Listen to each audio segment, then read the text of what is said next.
Alrighty, boys and girls. So we do not know how long Jacob and his sons lived in Shechem. Remember, his father lived somewhere down here. I think it's at Hebron at this time.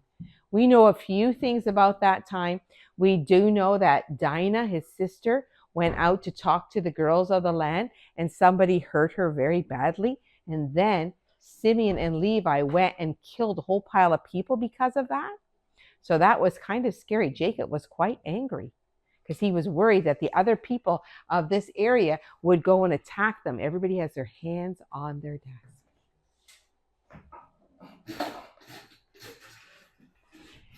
But the Lord came to Jacob and he said, Jacob, I want you to go back to Bethel where you made a vow. Remember, Jacob said, if the Lord brings me back and gives me food and clothing and I come back here safely, then God will be my God and I will give a tenth to him. So God said to him, go back. And I forgot something very important the last time I talked to you. When he also made an altar here and called on the Lord. Jacob is making altars, but now he goes to Bethel. So first he says to his sons, and this is very sad. When God tells him to go back to Bethel, he says, put away all the idols from you. So his sons had a lot of idols. So they gave them all to their father, and then they gave the earrings out of their ears. And then the father dug and he hid them underneath the dirt. And then Jacob said to his sons, God is telling me to go to Bethel. This is where I made a vow to God. And this is where he promised to be with me. And he has been with me all my journey. He has been with me my whole journey through. So there the boys went. And they went down, they were probably bigger by now. And they went down to Bethel. And at Bethel, I'm not sure exactly right here, at Bethel, we read that Deborah, now we haven't heard about Deborah before. She was Rebecca's nurse. So she was, when Rebecca came here, Deborah came from here. And Deborah came with Rebecca. And somehow, we don't know when, when Jacob went back to Haran, then Deborah went back with him. So we know that Jacob loved her, and she died there at Bethel. And the reason we know that he loved her is because the place where he dug, there was a tree there, and he called it Alon. I forget exactly. But anyways, it means the oak of weeping, because they were crying because they were so sad. And then God comes to Jacob at Bethel, and he says, Jacob, your name is Jacob, but it's not going to be called Jacob anymore. It's going to be called Israel. And you are going to have this land. Your descendants are going to spread out this land, and I'm going to be with you, and I'm going to give you that blessing of Abraham and Isaac.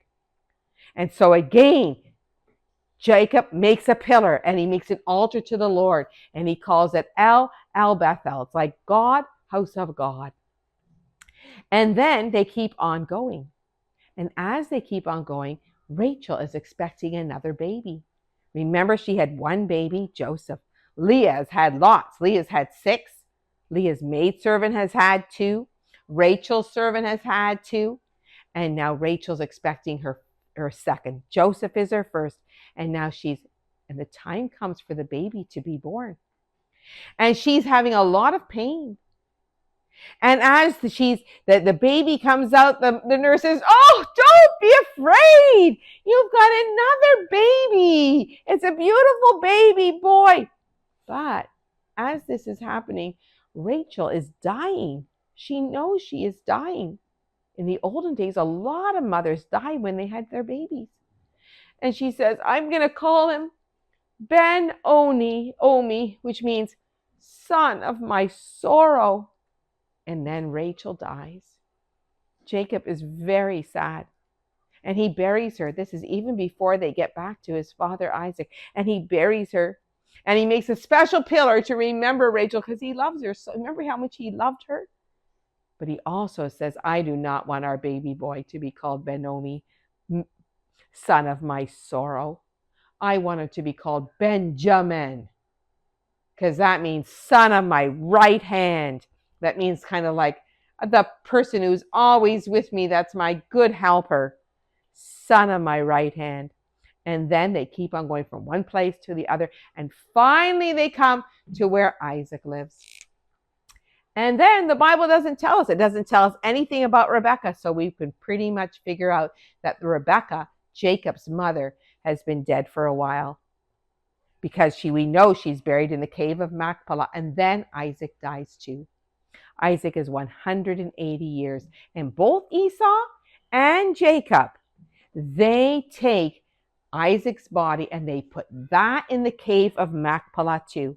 So now Abraham and Sarah are in it, and Rebekah and Isaac are there too. And then tomorrow, there's a whole pile of time where we don't know what happened to this family.